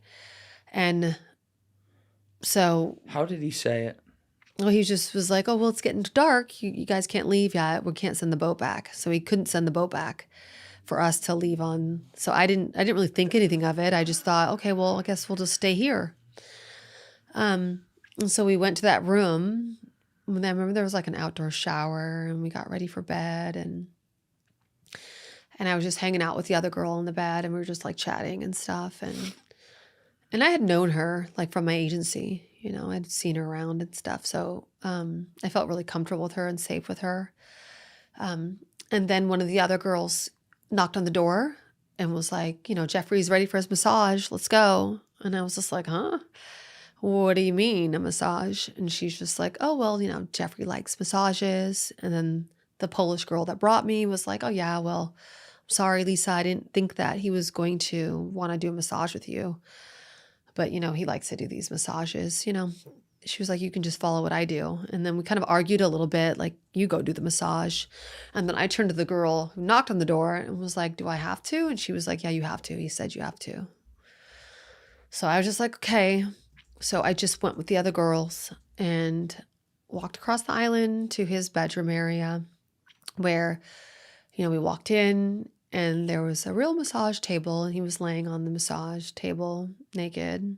There was like a towel. No towel. Well, there was kind of a towel on him, but you can see he was naked. He's just lying there. Yeah, he's lying there. And then How long was the walk between where you were and because you're outside, I don't know, it felt like forever. right? Because at that point, things had taken a different turn. Yeah. Because I just thought we were there to hang out on the island and we were going to go back to the clients and to back to our safe job. But I didn't expect to do a massage. I mean, first of all, I don't even know how to do a massage. So the whole thing just seemed really weird. And I could see on the look on their faces that was probably wasn't a good thing. So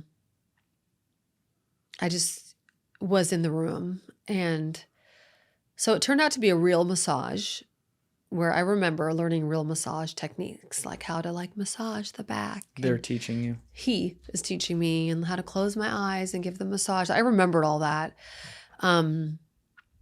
Because he definitely directed us through. He definitely likes massages. You know, he hired masseuses and all that Yes. stuff. So he's probably trying to see if I could be a really good masseuse, you know, maybe to hire me later. I don't know. But he definitely wanted me to do a real massage and the other girl. So we did a real massage like on his back and shoulders. But then that's when everything was done. The massage was done. And that's when he flipped over. And that's when he wanted to play with himself and look at our bodies and take our shirts off. And I just looked at the other girl and we kind of just had this thing where we were just like frozen like this. And we just kind of just did what he said. And he was touching us kind of aggressively. And it turned into an assault between her and I. And that was just ended. It just ended after that pretty quickly, and we just kind of ran out of there. When he first turns over, and any questions you don't want to answer here, you don't have to answer. We can get off this. And like you realize this is taking a very, very dark turn. Did you said you looked at the other girl, like did time stop and did you freeze it all? Or was it you went into some form of like autopilot, like just get through this? Well, in hindsight, she knew him. And obviously, since she got her visa through him, she probably has done these massages before. Right. So it was a thing where I was looking at her and she kind of held my hand in a way of like, don't leave. Like if I was like to turn and run out of there, she was like holding my hand too and like helping me just like to get through it. And so I just kind of looked at her and just relied on her just to, you know, massage this dude and get out of there. But his demeanor changed. He wasn't like this friendly, mentory type person anymore. Now he was a little dark and he just like kind of got off on us young girls, you know? So it was kind of like that nasty grin he had, that sinister little grin he had, of just trying to just get off and do what he was literally getting off. So we just had to just deal with it until like he was done. And then we just literally ran out of there. Did he look you in the eyes at all? Mm-hmm. What did you see when you make eye contact with him? Well, I know that look with him, so it was definitely a dark look. He was definitely wasn't the same person as before. It's definitely a shift in his personality. Form of ownership kind of thing. Yeah, and a form of like getting off on your fear. Mm-hmm. Yeah. I've heard a lot of these accounts from victims who've been brave enough to speak out over the years, and even young girls who've talked about it. And I don't know, like you can't understand it at all if you're not there. Like you get it, but I get it can't- now. You get it now. Well, because it's never just about a sexual assault. It's not really about sex. It's really about controlling me. So what I saw earlier was a very powerful figure, royalty on his island. And if he had just let me go without assaulting me, I can go run my mouth to whoever. But controlling me in that way of a sexual assault is like, no, you're going to shut up. You're not going to say anything because now you have a secret and now you did something bad. So it's in a way of making me feel like I did something wrong. So now I have to deal with shame and not the fact that I saw. So if I tell people, then it might be like, oh, then I have to tell what else happened on that island. So now when I left the island, I didn't want to tell anybody about anything to do with the island. So the assaults are usually to keep your mouth shut. Right. People have to understand that. The assaults that he was doing to all the young girls was to keep you quiet. It wasn't to just get off on you, Our secret, you're not allowed to say anything. Yeah. Yeah, because I didn't see it like that then. When dawn broke and we got on that boat, I never went back to the island again. I got as clear as away as I could. But also something bad had happened on the island that now that's what was in my mind. I didn't give a rat's ass about seeing a prince on the island. I never really thought about that until a couple of years later when another incident happened. So I didn't really think so much. Honestly, when I started telling my story at first, I didn't really a lot of times even bring up the fact that I saw him on the island because it wasn't the most important thing that happened to me. It was only another girlfriend was like, that prince was on the island. And I'm like, yeah, but she was like, that's really important that prince was on the island. And to me, it never was any importance really until 2019 when Virginia G. Frey spoke out. Right. Because your experience is on an awful personal level. That seizing of power exchange is just so dark to think about because it's like the way you describe it, it's almost like this telepathic messaging that happens that's like, I got you. Yeah, no, it's a good way of describing it. Yeah, that you telepathic thing of just like, I think that's like that with most serial predators and abusers is that sexual exchange really isn't about sex. It's really just about this control they have over you. Yes. Because it's filled with the shame they know. They put that shame on you. Yeah. And you said it was relatively quickly you used that word, but is that just you thinking it sped up or might you have been in there for a while? No, I don't think it was that long. I don't think it was long. Well, the massage was longer, I think, than the assault, but the assault was very aggressive. And he uses tools. He uses tools. Mm-hmm. A lot of his assaults on this is the same MO he uses as he uses like vibrators and things. So were you ever in pain? Like it didn't very feel good. physical pain? Yeah, it didn't feel good. Yeah. I had never used something like that before. I have a lot of trauma about those things. Yeah. So now, even so, that's not my thing. Do you remember when it was that part was over? Did he discard you? Yeah, did he say you can go? It's discarding, yeah. Or did he not even say anything? Well, there's no romanticizing anything, so it's definitely discarding. Okay, done. Bye. That's what he said. I don't know if I can't remember exactly what he said. Right. Okay. But I know that's how he was. Mm-hmm. Do you remember the walk back to your room? The walk? You mean the run? The run. The run. Yeah, it was kind of like a run back, yeah. What I remember most was staying up all night and staring at the ceiling and like literally in fear of he was going to come back, or there was going to be another knock on the door, or there was going to be another request for massage, or there was going to be a flat out assault and just jump in the bed. I don't know what was going to happen. It was just scary. It was just scary just to think that I was like trapped on an island. Like, how the fuck did I even get on this island? What am I even doing here? You know? And not even being able to really talk about it with the girl, you know, the girl who brought me. There was no discussion at all. Not really. Not really. Just more of an apology. Like, I'm sorry. She said that? Well, I think she thought, because her knowing of Epstein, you have to understand the type of people that he's around and the type of purity they love and the type of blue blood they love is very white-skinned, blue-eyed and blonde hair thing. And all the girls look like that. And I'm like this exotic girl, you know, even though I'd grown up like in Europe and things, you know, my mother's like Indian background. I'm Italian and like Scottish and West Indian. I'm like this multicultural girl. That's how I saw myself. And so I saw myself as kind of being a little bit different than these other girls. Like I looked a little bit different. So I started thinking in my mind, well, maybe he just wanted to do that to me because I was different. I don't know. And maybe she brought me thinking that he wasn't going to do anything to me. Why would he? Why would he do anything to her? Because he likes this type. So I think she thought I was safe. And maybe she would have to do a massage, you know, not me. I don't think they thought that he would want me, because when he asked me to go do it, when the girls came, it was like they were like, you have to go do it. He said, you. I want to come back to that girl specifically in a second, but I'm thinking of a more extreme example that was around Jeffrey that I would love your analysis on.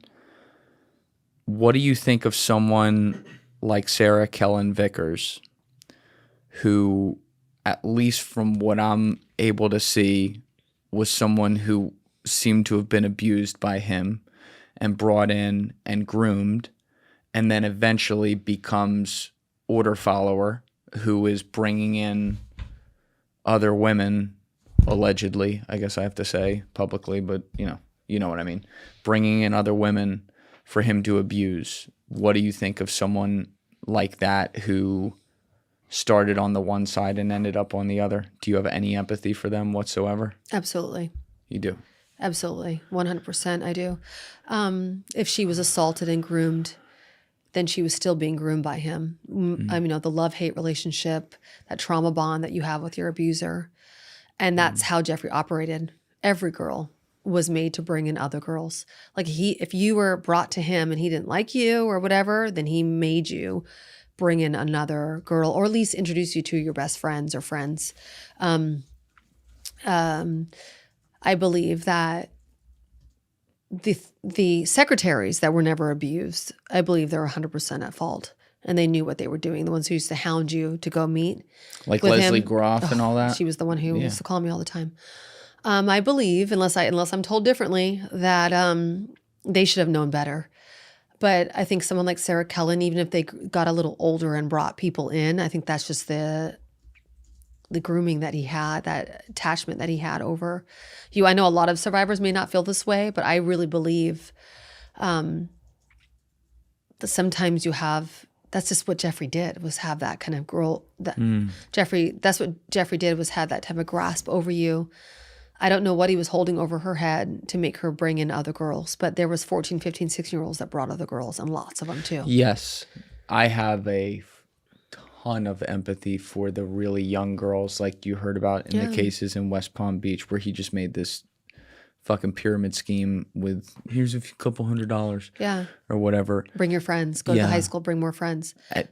I just wonder where the cutoff point of empathy goes, because it's tough when you can see pictures from the press of like Sarah at age 28 hugging him on the street 8 years after his conviction, working for him. And this is another example here. Yeah, but that's why it's so complicated, right? It's very complicated, but here's a tough one. It's not guaranteed, but there is some serious evidence that Ghislaine Maxwell was sadistically abused by her father, who was Robert Maxwell was an evil, evil man.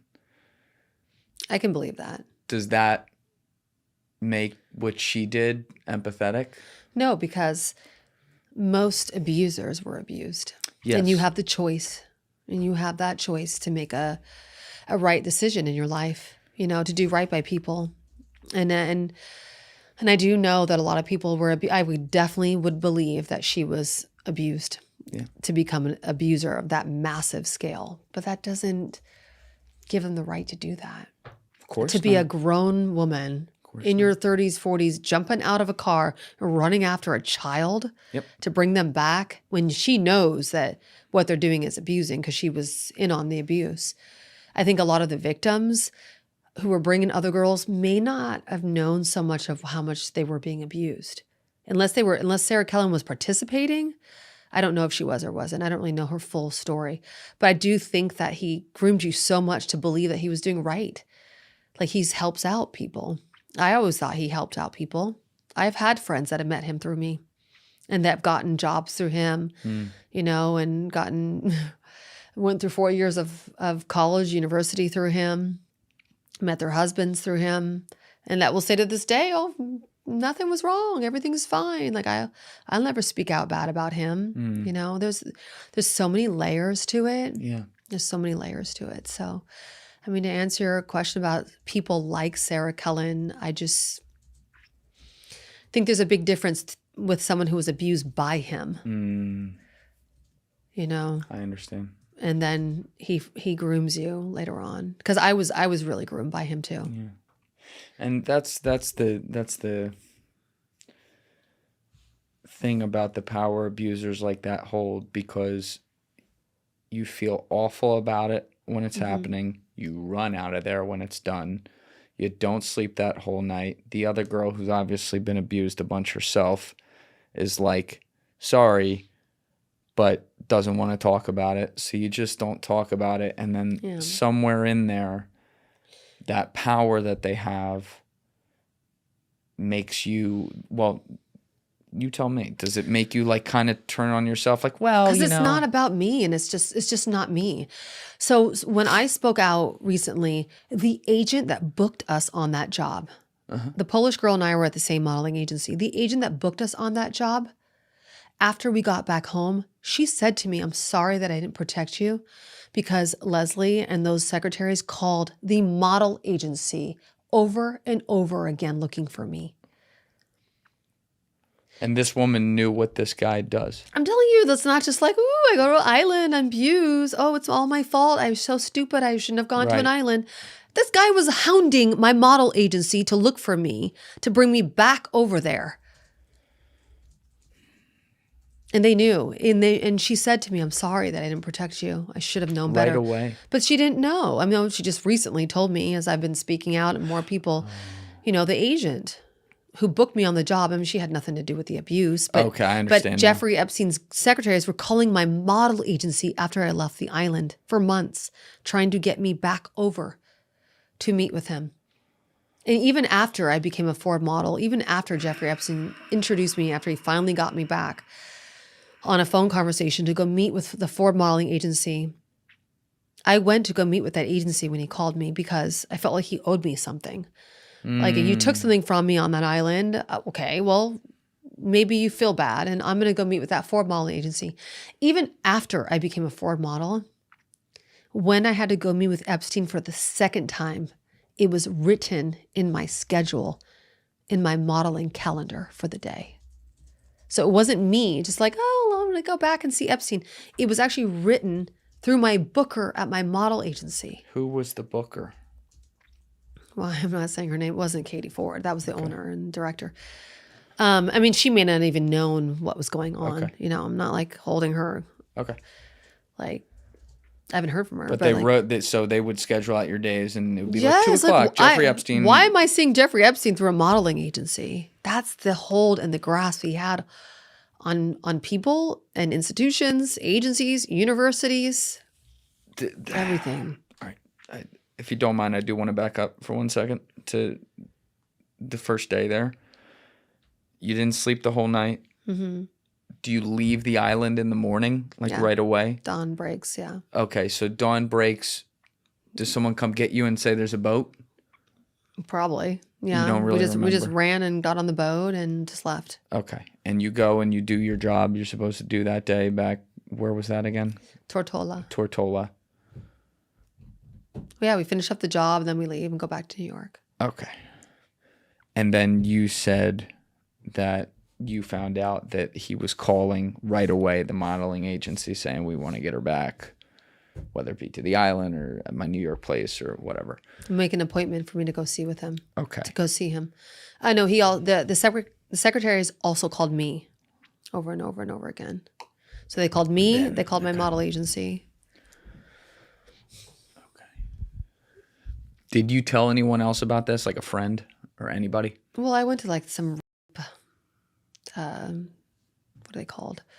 Those group centers where you go and you sit and you talk to people. And Oh, you did? Listen. Yeah, I did. I went to that. I had told one girlfriend about it, and she went with me to this counseling thing. But it was traumatizing hearing about all the rapes because they were more like brutal rapes, and mine was kind of confusing. And I felt like if I told my story,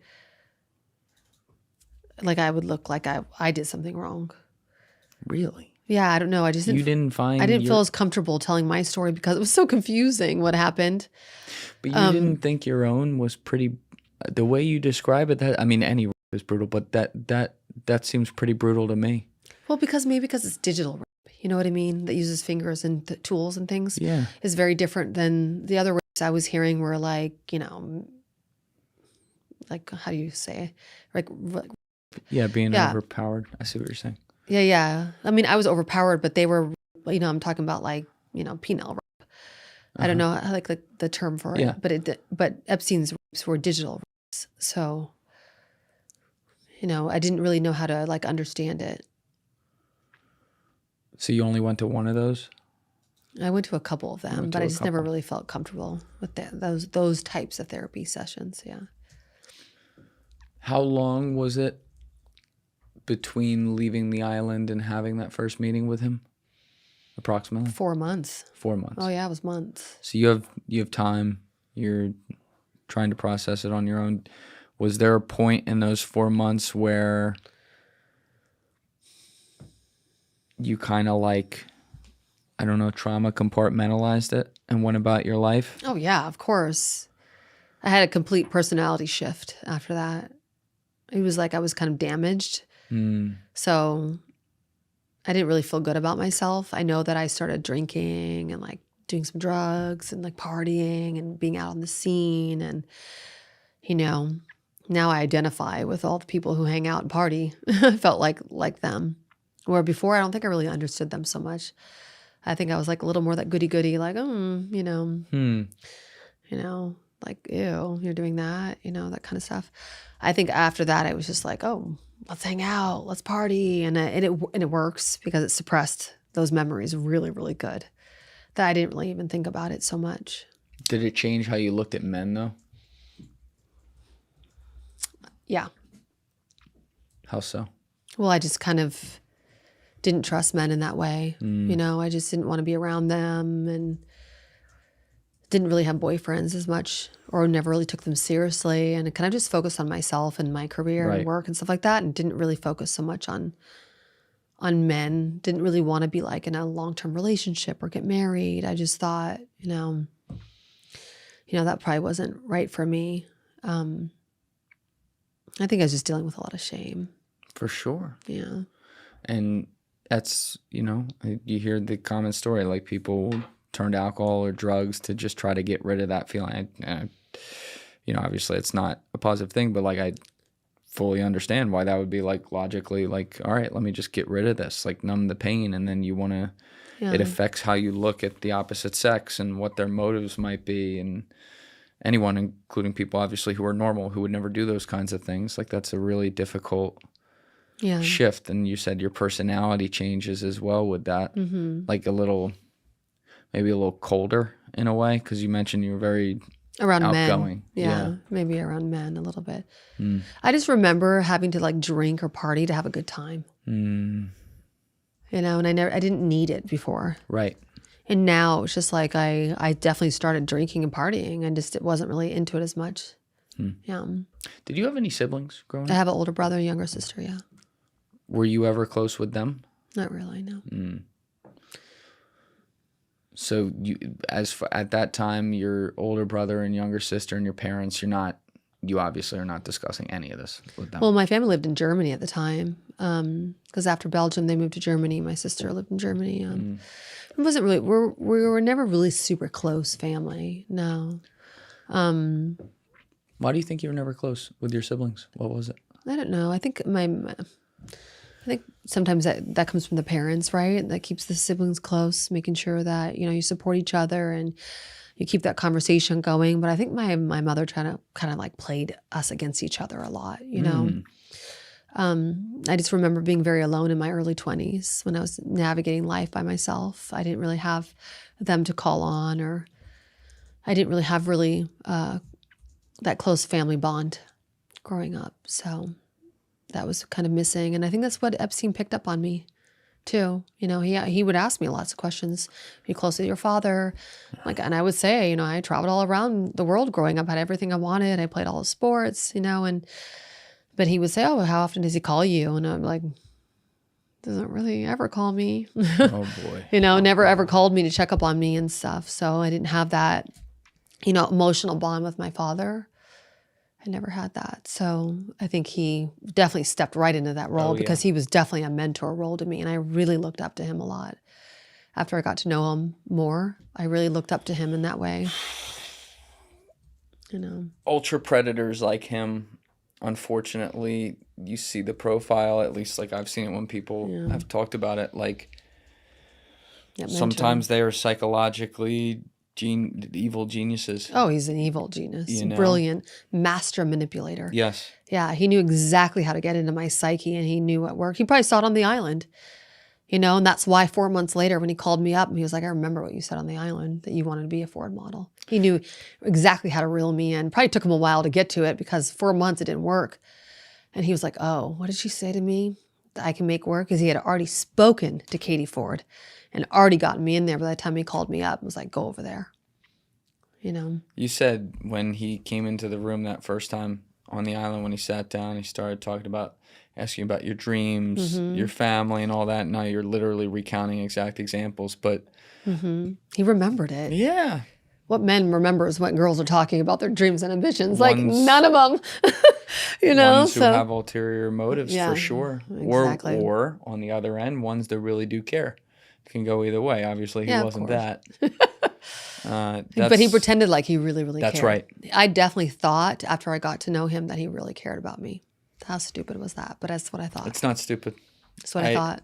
I totally, again, evil, sociopathic, genius who, that's the thing. So many smart people I talk to, from the psychiatrist and psychologist side will tell you, they're the best sociopaths are the one who know how to make it look like they're in no way that until it matters. Until they're and every decision that I made was because I wanted to make it, not because he was manipulating me to make that. That's right. No, he was brilliant about it. Yeah. So 4 months later, after all this was the one where it got put on the schedule that you were going to meet with him? Mm-hmm. Okay. And you were already at Ford at this point? Yeah. No, I was a Ford model. Now you're at Ford, so he had made that call. So you see his name on the schedule, you're like, well, I guess I got to go. What's your initial reaction though? Like, oh, fuck? Or like, ugh. Hey guys, there is a second episode with Lisa that is going to be coming out next week. We recorded too long for it to be one episode, so I'll see you for that one.